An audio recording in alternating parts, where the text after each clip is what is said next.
naman akla.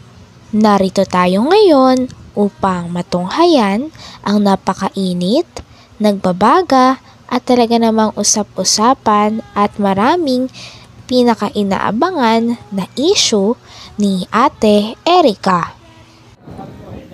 Sabi nga ni Kalingap Val Santos Matubang na marahil ay inggit lang daw talaga ang tita ni Ate Erica at ni May kay Ate Erica at kay May.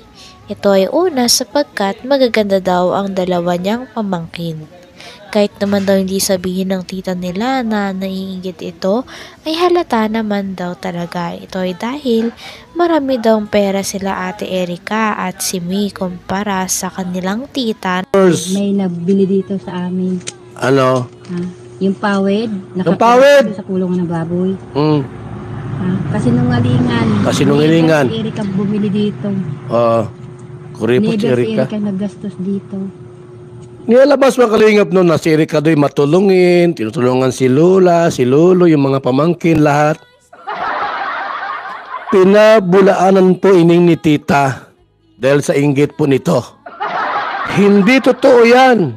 Walang naitulong ni Kusing ni Singko ining si Erica nyo. Wala. Magulang ko ang nagpapawid noon. Hindi si Erica. Hindi si Erica. Masabi lang na si Erica ang gumastos para sa ikat. Siya nga tita? Yung tahian na sinasabing kay Erica. Hindi rin. Hindi kay Erica yun. Doon yun sa asawa natin, Gina, hanggang... Nasaan si Erica nindo? Siyado kayo, ha? Sabi ni tita. Hindi pa bayad. Hindi pa bayad yun. Utang ngayon. Utang yun! Walang kwenta, sabi ng bata. Sabihin niyo may nasangkap dito si Erica. Wala. Wala. Hindi kami nag-iinit, hindi kami nagkikibo noon. Kung totoo yung sinasabi mo, tita, kung nasa live ka ngayon, number ko, tawagan mo ako, i-text mo ako. Kasi alam kong nasa puso mo, inggit ka. Inggit lang yan. Ipaligo mo yan. Kaya sa dagat, baligo ka. Ipagpag mo yung inggit mo sa katawan mo. Sura mo palang, sus, Ginoo, lamig kumuton ba? Ha? Inggit lang yan. Sinisiraan mo yung mga pamangkin mo. Sarili mong dugo. Anak ng kapatid mo, sisiraan mo. Bakit? Dahil sa inggit.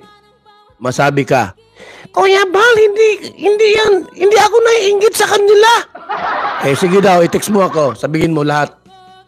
Ikwento mo sa akin, yung iba. 0929-1132-469.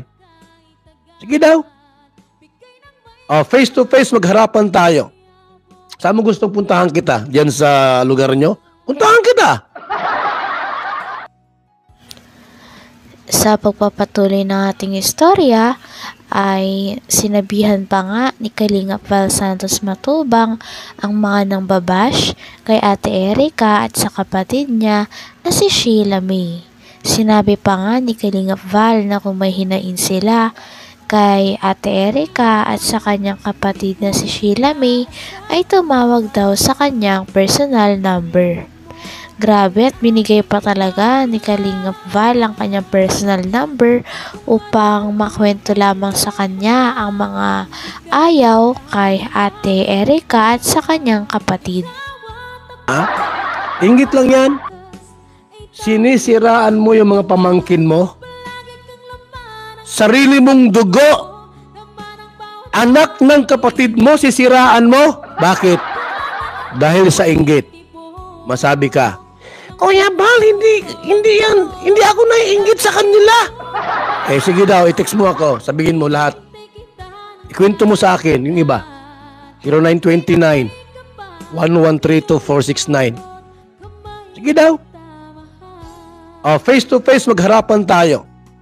Saan mo gustong puntahan kita? Diyan sa lugar nyo? Puntahan kita. I-text mo ako. Kuya Bal, di ako naiinggit doon sa dalawa. Kay Erica? Che! Kay May? Lalo na, che! Sige daw, kung totoo yan na hindi ka naiinggit Oh. Punta ka dito. Iwaliwanag eh. Ha? Na ikaw ay naiinggit dyan sa mga pamangkin mo. Bakit?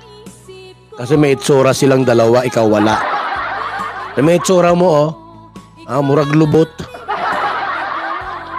Diba? Tinood. Totoo yan, mga kalingap. Kung Erika May, tita, wala sa itsura. Naiinggit siya tapos nagkakwarta. Nakita niyang nagbibilang doon, sinilip doon sa dingding. 100,000, 200,000, 300,000, 400,000, 500,000! Sabi ni tita, may pera sila. Hindi ako sinali. Sinulo nung dalawa. Siyempre magagalit ka. Katismisan, katropa po, katropa. Hindi isinali doon sa pagbibilang ng kwarta. Sabi nung dalawang babae, si Metsa at si Rika, Ate, ang laking perang ito. Oo, hayaan mo. Andyan Huwag kang Sa pagpapatuloy ay grabe, parang ginagawa pang roleplay ni Kalingap Val Santos Matubang ang mga nangyayari kay Ate Erika sa kanyang tita at sa kanyang kapatid na si Sheila May. Nagvo-voice over pa nga si Kalingap Val ng mga kunwaring usapan nila Ate Erika na inilabas ng tita nila Ate Erika at kinwento kay Kuya Val Santos Matubang. Katismisan, katropa po, katropa. Hindi isinali doon sa pagbibilang ng kwarta. Sabi nung dalawang babae, si Metsa at si Rika, Ate, ang laking perang ito. Oo, hayaan mo. Andyan Huwag kang maingay. Rinig ka ni John Oo nga, makaisipin ni John mukha tayong kwarta. Oo, basta, hut-hutan pa natin. Mag-video call ka. Ipakita mo yung yung iyong magandang nakakatawan. Ate, pahingin vitamins. At mainom ako ng maraming vitamins. Sige, mabili ka sa Mercury. Why narinig po nung tita? Isusuplong ko kayo. Bakit niya babawasan yung pera ni John Binawasan na. Ito naman si John nag-i-enjoy. Kalingap Prab mga kaibigan. Tatanong, Kalingap Prab, ba't kaya binawi sa akin ni John yung kwarta? Wala ba siyang tiwala sa Kalingap? Yung iba nga dyan, ang sponsor lang, 100,000, 200,000 lang. Yung ginastos ko sa pabahay, naabot ng kalahating milyon, 700,000. Akala niya yung isang kalahating milyon, malaki na yon. Akala ko mayaman si John nagka-question bagay ni si Kalingap Prab, bakit binawi? Ito naman si John kapal ng mukha. Bigay-bawi ka! Kung nakilala, sus, nasaan yung mukha niya? Hindi ko alam yung itsura nito, kung itsura. Bayot ka dong. Bayot ka? Nung alam ko lang itsura mo, i-post ko sa social media talaga.